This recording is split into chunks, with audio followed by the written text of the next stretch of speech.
I'm going to show you how I blend out my silver metallics.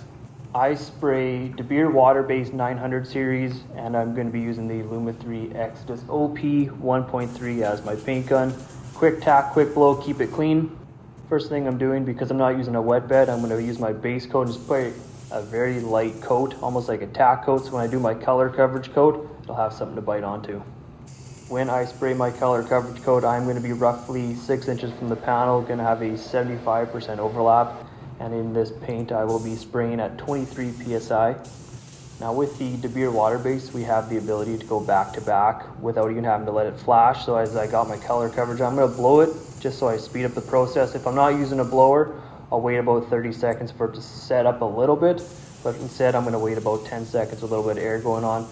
Orientation coat, just like I am right now. Same thing as the color coverage, but I'm going to be 8 inches away from the panel. Fully blow it till it's dry. Going to drop the pressure to 18 psi, be about 12 inches from the panel. I'm going to drop a control coat on top. The orientation coat and the control coat are going to make sure that all of my metallics are exactly set where I need them to be, and as you can see, beautiful blend on this one. I got a great color match. I'm really happy with it. So textbook, blend it and send it. Splash a little clear and we have a seamless repair.